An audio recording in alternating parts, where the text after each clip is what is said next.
शारदा अनामिका सास बहू थे, पर दोनों ऐसा सोचते थे कि वो एक दूसरे से ज्यादा है।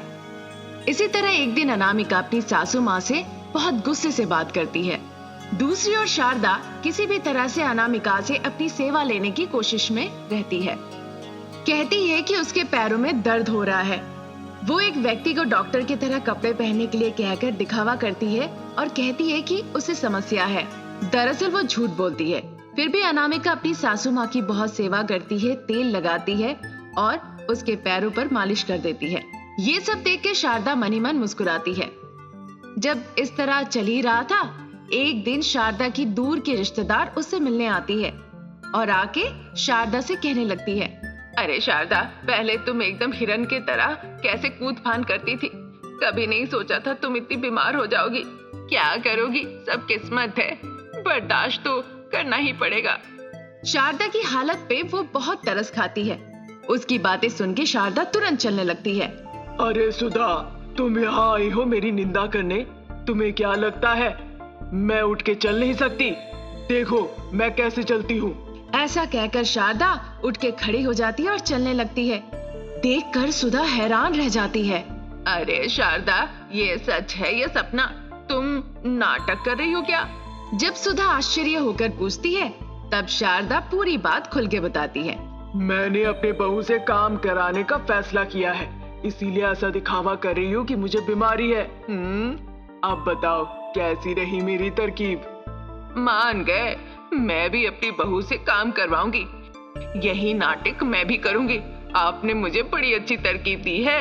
जब वो दोनों इस तरह की बातें कर ही रहे थे, ये सारी बातें अनामिका दरवाजे के पीछे से देख लेती है।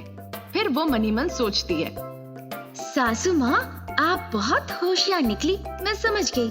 अब तक आपने मुझसे सिर्फ अपनी सेवा करवाई, अब मैं आपको सबक सिखा के रहूंगी। ऐसा सोचकर वो वहाँ से चली जाती है। कुछ देर बाद सुधा भी वहाँ से चली जाती है। फिर शारदा अनामिका से कहने लगती है, अनामिका, मेरे घुटनों में बहुत दर्द हो रहा है, थोड़ा मालिश कर दो बेटा। आ रही हूँ सासू माँ। ऐसा कहकर अनामिका तेल में कुछ जड़ी बूटी मिलाती है जिससे खुजली होगी, और वो तेल वो सासू माँ के पास ले जाती है। उस तेल से अनामिका सासू माँ को मालिश करने लगती है। फिर जैसे ही खुजली शुरू हो जाती है, सासू माँ कहने लगती है, अरे इस तेल से इतनी खुजली क्यों हो रही है? क्यों खुजली होगी सासू माँ? ये तो अच्छा तेल है, बिल्कुल शुद्ध नारियल तेल है। हे भगवान, अब मैं अगर खड़ी हो जाऊं तो वो सब समझ जाएगी कि मेरा ये सब दिखावा था, सच नहीं था। ये सब सोच के शारदा अनामिका से कहती है, अब बहुत हो गया तेल मालिश, छोड़ दो। पर उनकी बातों पे अनामिका कहने लगती है, अरे सासू माँ, जितनी मैं मालिश करूंगी आपको उतना ही आराम मिलेगा। इस तरह कहकर वो उसके पैरों को छोड़ती नहीं। फिर अनामिका मनी मन सोचने लगती है, बाप रे, अभी तक तो आपको उठ के भागना चाहिए था, पर आप बर्दाश्त कर रही है, आप भी कम नहीं है। अनामिका सोचती है। फिर वो दिन निकल जाता है। अनामिका चाहे कितनी भी कोशिश कर ले, लेकिन शारदा ये मानने को तैयार नहीं थी कि उसके पैरों में दर्द नहीं है। अनामिका सोचती है कैसे भी इस बात का खुलासा उसे करना ही होगा। दिन निकल जाते हैं। अनामिका अपने पति को डॉक्टर के बारे में बताती है। अजी, मेरे दोस्त के पति को भी पैरों की समस्या थी, वो उसे एक डॉक्टर के पास ले गई। पता है, वो डॉक्टर के पास जाते ही उसके पति 2 दिन में ही चलने लगे। चलिए ना, सासू माँ के लिए भी हम उस डॉक्टर को अपने घर में बुला के इलाज कराते हैं। इस बात के लिए रमेश तैयार हो जाता है, पर उनकी बातें सुनकर शारदा कहने लगती है, वो आदमी जवान था, मैं बुजुर्ग हूँ। अपनी पत्नी से कहो मेरे इलाज के नाम पे इस तरह से पैसे ना उड़ाए। वो हमसे एक पैसे नहीं लेंगे, वो फ्री में करेंगे। आप पहले जैसी हो जाएंगी सासू माँ, भरोसा रखिए। अनामिका की ऐसी बातों पर अब शारदा कुछ कह नहीं पाई, इसीलिए वो चुप रही। अगले दिन अनामिका एक आदमी को ले आती है। वो छड़ी से मारते हुए पूछता है, मैडम, कुछ एहसास हो रहा है? शारदा झूठ में कहती है, नहीं। इस बार वो इंसान और जोर से मारता है। ये देखकर शारदा मनी मन सोचती है, अरे बेवकूफ, बहुत दर्द हो रहा है, ये बड़ा बदमाश है जो मारे जा रहा है। अनामिका, तुम ऐसे इंसान को क्यों लाई हो? मनी मन वो गालियां देती है। इस तरह से वो उसे पीटे जा रहा था, लेकिन शारदा दर्द बर्दाश्त किए जा रही थी। वो आदमी कहता है काम नहीं कर रहा है। अनामिका उस इंसान को फिर से एक बार कोशिश करके देखने को कहती है, लेकिन उस छड़ी में एक कील होती है। कोई भी इस बात पे ध्यान नहीं देता। इस बार उसे और जोर से लाठी से मारा जाता है। कील चुभती है, शारदा चिल्लाती है और खून बहने लगता है। खून की लहरें बहने लगती है। अरे सासू माँ, खून बह रहा है, खून बह रहा है सासू माँ, हमें और इलाज की जरूरत नहीं है, छोड़ दीजिए। ऐसा कहकर पैसे देके उस इंसान को वो भेज देती है। सासू माँ ये सब देखकर बहुत आश्चर्य हो जाती है। शारदा को पहले लगता है अनामिका नाटक कर रही है, पर बाद में जब अनामिका की आंखों में वो आंसू देखती है तो उसे लगता है कि अनामिका सच में रो रही है। अनामिका, तुम बहुत अच्छी हो, इस नाटक को मैं यही बंद करती हूँ। शारदा ऐसा कहती है। ये देख के रमेश आश्चर्य हो जाता है। फिर शारदा सारा सच बताती है। सुन के सभी लोग बहुत आश्चर्य हो जाते हैं। तब अनामिका कहने लगती है, सासू माँ, मुझे माफ कर दीजिए, मुझे ऐसे करने की उम्मीद नहीं थी। आपको चोट लगी, यहाँ तक कि आपका बहुत खून बहने लगा। चलिए अस्पताल चलते हैं, आपकी वहाँ इलाज कराएंगे। अनामिका सासू माँ को अस्पताल ले जाती है। वहाँ डॉक्टर साहब उसके इलाज करते हैं। अनामिका डॉक्टर को पूरी कहानी बताती है। उसकी बातें सुनकर शारदा को बहुत बुरा लगता है और कहने लगती है, अनामिका, बेवजह मैंने तुम्हें बहुत परेशान की। शारदा इस तरह बहुत दुखी हो जाती है। फिर वो अपने घर वापस चले जाते हैं। दिन निकलने लगते हैं। तब से सास बहू के बीच बहुत हल्की फुल्की लड़ाई होती थी। सुबह लड़ाई होती भी थी तो शाम तक वो खत्म हो जाती थी और इस तरह से एक साथ मिलके वो खुशी खुशी जीवन बिताने लगते हैं। अनामिका अमेरिका में बतौर सॉफ्टवेयर इंजीनियर काम कर रही थी। उसकी सगाई रमेश से हो जाती है। इसी वजह से वो अमेरिका से अपने गांव कृष्णपुर जाती है। क्योंकि वो अमेरिका से रहकर आई थी, इसीलिए उसके लिए सब कुछ बहुत अलग था और सब कुछ बिल्कुल नया नया था। जब अनामिका बहुत छोटी हुआ करती थी, तब कई बार वो अपने माता पिता के साथ वहां गई। अभी तो उसके माता पिता भी उसे देखकर आश्चर्य हो रहे थे। उसके पहनाव, उसके बोलचाल, कुछ भी उन्हें समझ में नहीं आ रहा था। मुझे समझ में नहीं आ रहा है, ये दूल्हा कहाँ है? सचमुच आप लोग मेरी शादी करा रहे हैं कि नहीं? अनामिका, तुम्हारी शादी जरूर होगी जैसे ही दामाद जी ऑस्ट्रेलिया से आ जाएंगे। माँ कहती है। 2 दिन निकल जाते हैं। शादी का काम शुरू हो जाता है और सब बिजी हो जाते हैं। फिर रमेश और रमेश की माँ दोनों ही अनामिका के घर जाते हैं। अनामिका और रमेश मिले थे जब दोनों बच्चे थे, इसीलिए इतने सालों बाद एक दूसरे को देखकर अनजान महसूस कर रहे थे। Hi, how do you do? Hey Anamika, how do you do? वो दोनों एक दूसरे से अंग्रेजी में बात करते हैं। ये देखकर शारदा कुछ समझ नहीं पाती है। ऐसा कि सासू माँ को भी वो कहती है, हे, हाउ यू आंटी?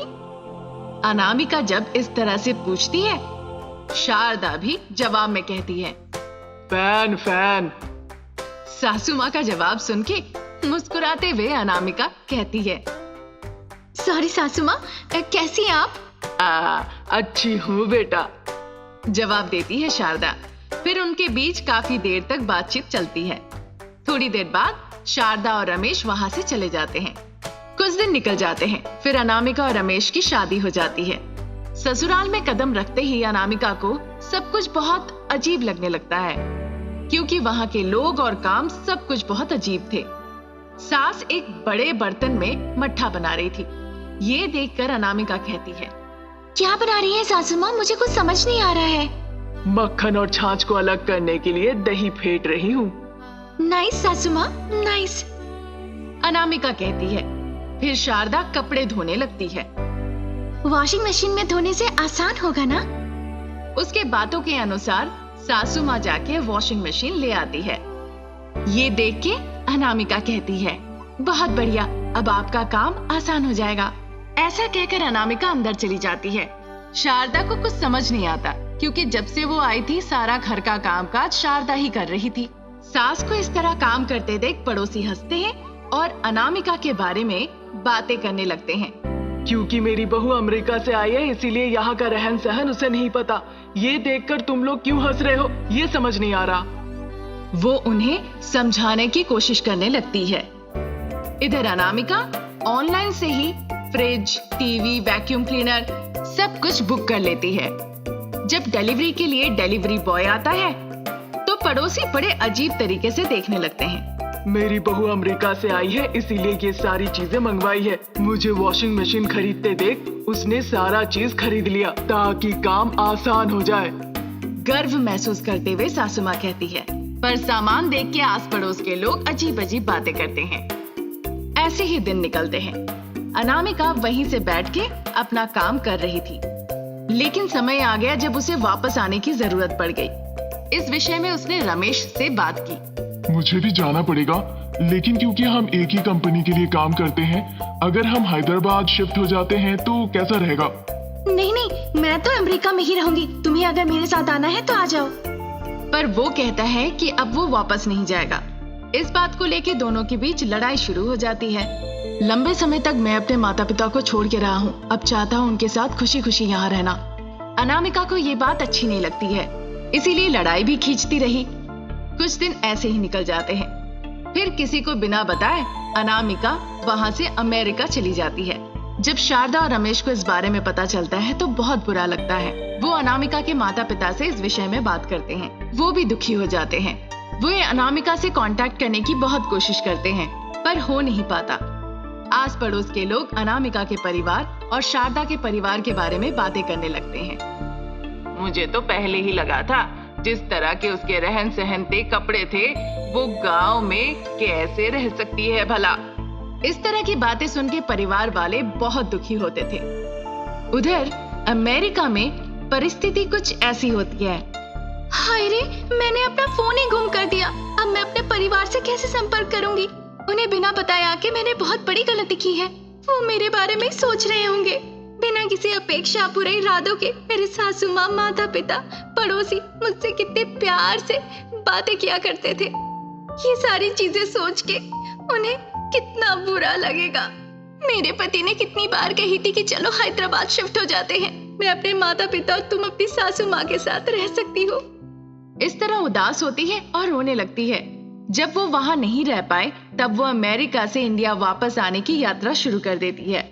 वहाँ से वो सीधा अपनी सासू माँ के पास जाती है। सासू माँ उसे देखकर कहती है, आ गई अनामिका। ऐसा कहकर गले लगा लेती है शारदा। माफ कर दीजिएगा सासू माँ, बिना बताए मैं चली गई थी, पर एक अच्छा काम हुआ, मैंने अपनी नौकरी यहाँ शिफ्ट कर ली है ताकि जब मन करे मैं आपसे मिल सकूं। अनामिका की ये बात सुन के शारदा बहुत खुश होती है।